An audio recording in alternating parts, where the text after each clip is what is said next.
It started in the school gym, empty bleachers, the echo of sneakers, and the faint smell of cleaning fluid in the air. At the center stood Raymond Carter, a quiet, humble janitor, mid-40s, broad shoulders, calloused hands, a man who swept floors with pride and raised his 8-year-old daughter, Lily, with even more. Nobody knew much about Ray except that he showed up every day before dawn, stayed after sunset, and never missed a parent-teacher meeting. But that day, something strange happened. A flyer had gone up for a charity event, a battle for a cause, civilian versus soldier. It was supposed to be fun, a friendly competition between a decorated military combat instructor and someone from the school. Boxing gloves. 1 round. All proceeds to help a student battling cancer. They needed a volunteer. Some laughed, some backed away. Until Lily, Ray's daughter, tugged on the sleeve of the gym coach and pointed at her dad. My daddy's strong, she said, beaming. He can do it. Everyone chuckled. The coach hesitated, then asked Ray if he'd be willing. Ray just looked at Lily, her eyes sparkled with pride. He smiled gently and nodded. All right, just 1 round, he said. For the kid. The crowd grew over the next few days. The entire school buzzed with gossip.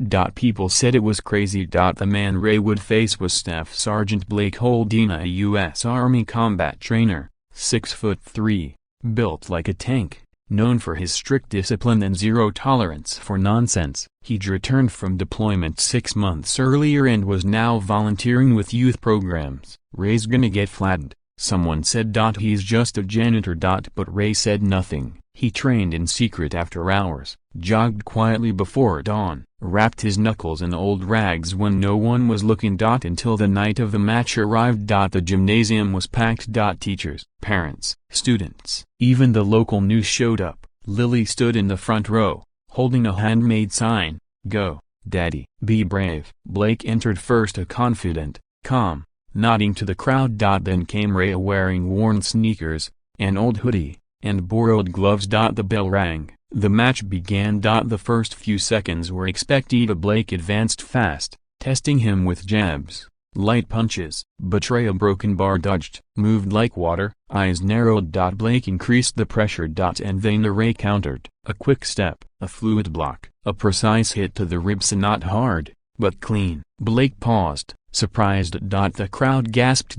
It wasn't luck, it was skill. Ray wasn't just a janitor. What no one knew was that 20 years earlier, Ray had been an amateur boxer on track for the Olympics before life hit harder than any opponent ever could. His wife passed from cancer when Lily was just a baby. He gave up everything, a career, dreams, even savings to be a father.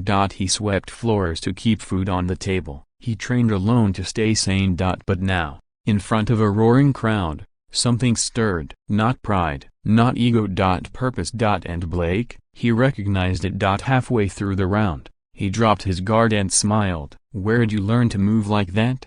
he whispered. Ray replied softly, "Doesn't matter where, he broken bar, only why." Then something beautiful happened. Blake stepped back, raised Ray's hand, and said to the mic, "This man right here, he broken bar, is more of a warrior than I'll ever be." Silence. Then applause. Lily burst into tears. She ran into her father's arms, hugging him tighter than ever. The crowd didn't just cheer for a fight, they cheered for heart. That night, donations for the cancer fundraiser doubled. The story went viral. Within days, Ray was offered a position at a local youth center to train underprivileged kids in boxing, free classes, live coaching. Hope. And Blake, he volunteered beside him, 2 warriors from different paths, united by purpose.